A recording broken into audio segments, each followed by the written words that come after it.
I am a journalist. My job is to talk to people from all walks of life all over the world. Today I want to tell you why I decided to do this with my life and what I've learned. My story begins in Caracas, Venezuela, in South America, where I grew up. A place that to me was and always will be filled with magic and wonder. From a very young age, my parents wanted me to have a wider view of the world. I remember one time when I was around 7 years old, my dad came up to me and said, "Mariana, I'm going to send you and your little sister, who was 6 at the time, to a place where nobody speaks Spanish. I want you to experience different cultures."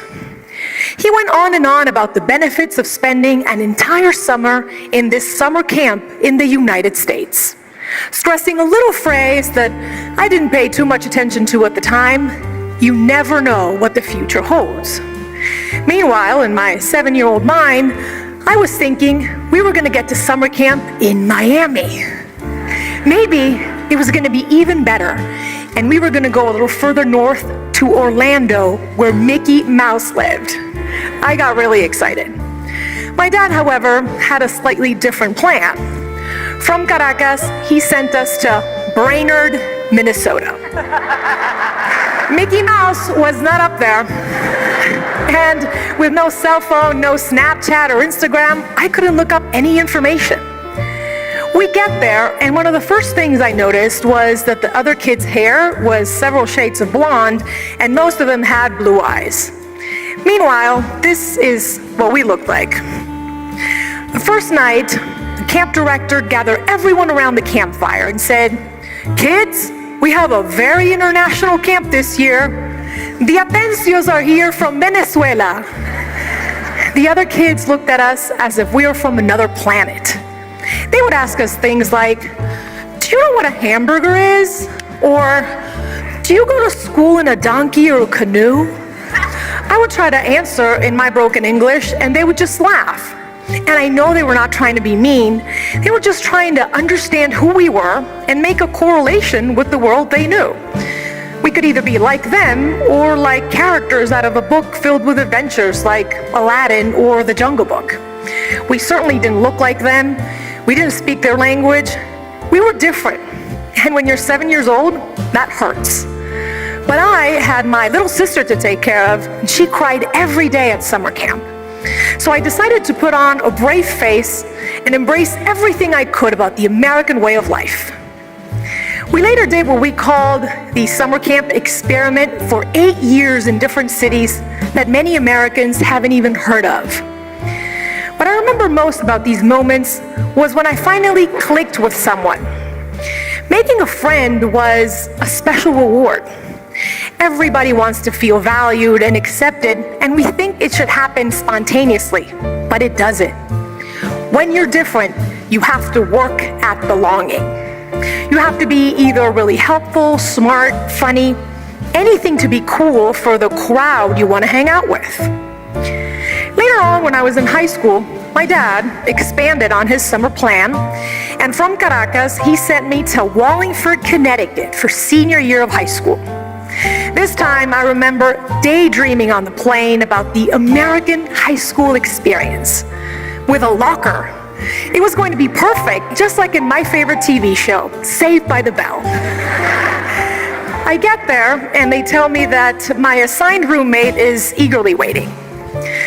I open the door, and there she was, sitting on the bed with a headscarf.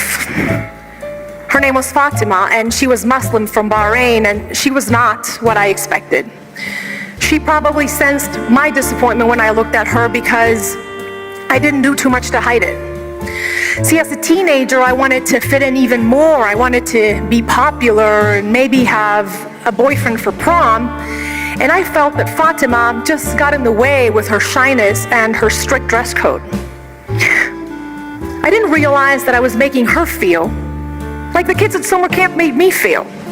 This was the high school equivalent of asking her, "Do you know what a hamburger is?" I was consumed by my own selfishness and unable to put myself in her shoes. I have to be honest with you. We only lasted a couple of months together because she was later sent to live with a counselor instead of other students. And I remember thinking, she'll be okay. She's just different. You see, when we label someone as different, it dehumanizes them in a way. They become the other. They're not worthy of our time, not our problem, and in fact, they, the other, are probably the cause of our problems.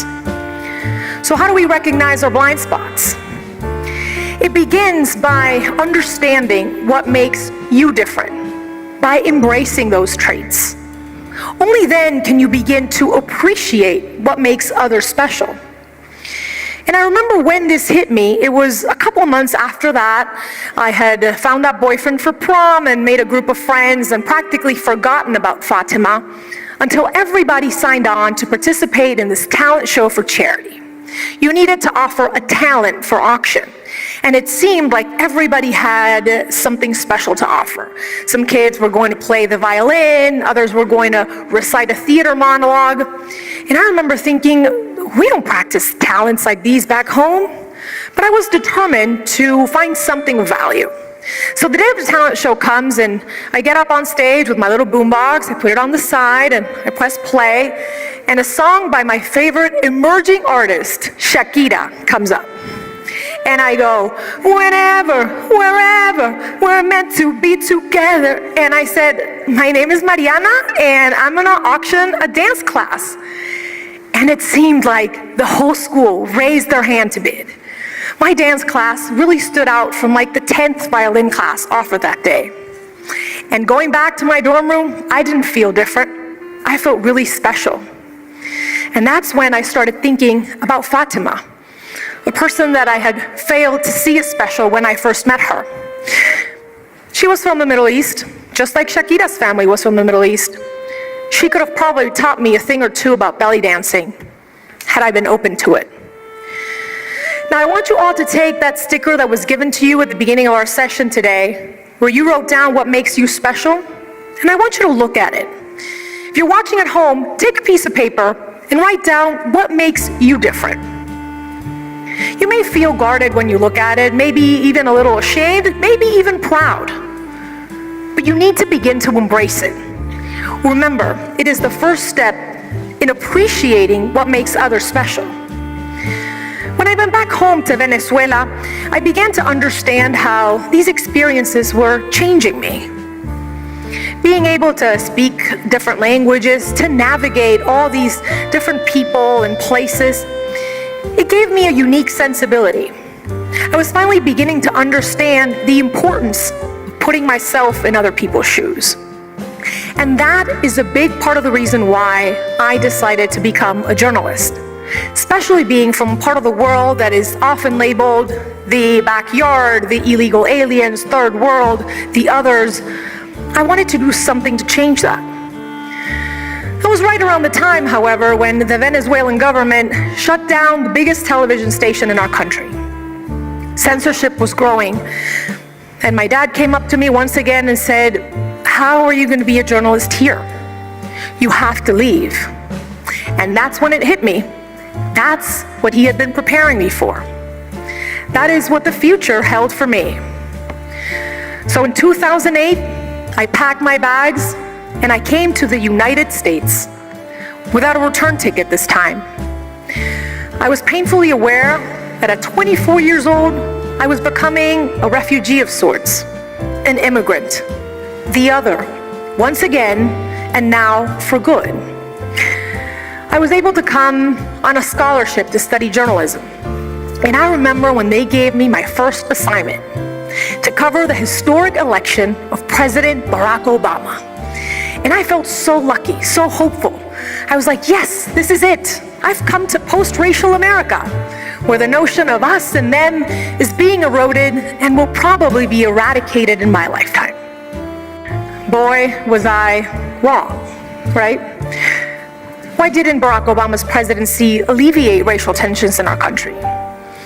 Why do some people still feel threatened by immigrants, LGBTQ, and minority groups who are just trying to find a space in this United States that should be for all of us? I didn't have the answers back then, But on November 8th, 2016, when Donald Trump became our president, it became clear that a large part of the electorate sees them as the others.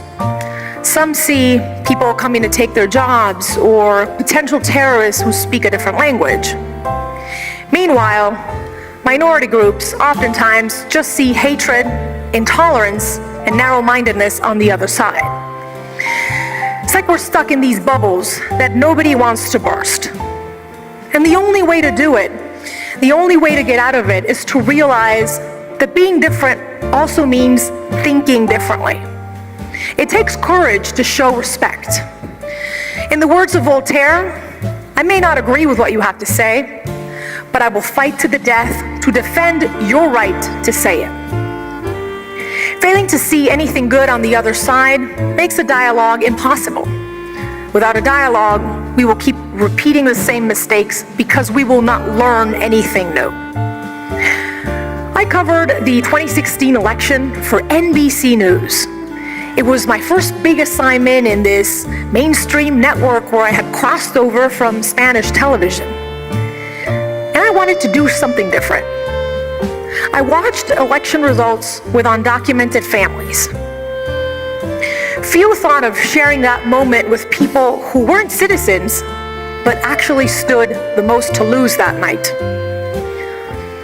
When it became apparent that Donald Trump was winning, this 8-year-old girl named Angelina rushed up to me in tears. She sobbed as she asked me if her mom was going to be deported now. I hugged her back and I said it's going to be okay, but I really didn't know. This was the photo that we took that night, forever ingrained in my heart. Here was this little girl who was around the same age I was when I went to camp in Brainerd. She already knows she is the other. She walks home from school in fear every day. Her mom can be taken away. So how do we put ourselves in Angelina's shoes? How do we make her understand she is special and not simply unworthy of having her family together? By giving camera time to her and families like hers, I tried to make people see them as human beings and not simply illegal aliens. Yes, they broke a law, and they should pay a penalty for it, but they've also given everything for this country, like many other immigrants before them have. I've already told you how my path to personal growth started. To end, I want to tell you how I hit the worst bump in the road yet, one that shook me to my very core. The day, April 10th, 2014. I was driving to the studio and I got a call from my parents. "Are you on the air?" they asked. I immediately knew something was wrong. "What happened?" I said. "It's your sister. She's been in a car accident." It was as if my heart stopped. My hands gripped to the steering wheel, and I remember hearing the words, "It is unlikely she will ever walk again." They say your life can change in a split second. Mine did at that moment. My sister went from being my successful other half, only a year apart in age, to not being able to move her legs, sit up, or get dressed by herself. And this wasn't like summer camp where I could magically make it better. This was terrifying. Throughout the course of 2 years, my sister underwent 15 surgeries, and she spent most of that time in a wheelchair. But that wasn't even the worst of it. The worst was something so painful, it's hard to put into words even now. It was the way people looked at her, looked at us, changed. People were unable to see a successful lawyer or a millennial with a sharp wit and a kind heart. Everywhere we went, I realized that people just saw a poor girl in a wheelchair. They were unable to see anything beyond that. After fighting like a warrior, I can thankfully tell you that today my sister is walking and has recovered beyond anyone's expectations. Thank you. But during that traumatic ordeal, I learned there are differences that simply suck, and it's hard to find positive in them. My sister's not better off because of what happened.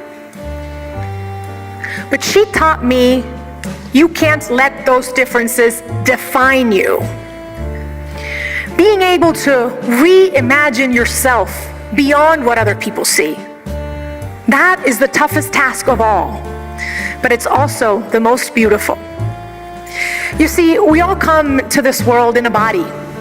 People with physical or neurological difficulties, environmentally impacted communities, immigrants, boys, girls, boys who want to dress as girls, girls with veils, women who've been sexually assaulted, athletes who bend their knee as a sign of protest, black, white, Asian, Native American, my sister, you, or me. We all want what everyone wants, to dream and to achieve. But sometimes society tells us, and we tell ourselves, we don't fit the mold.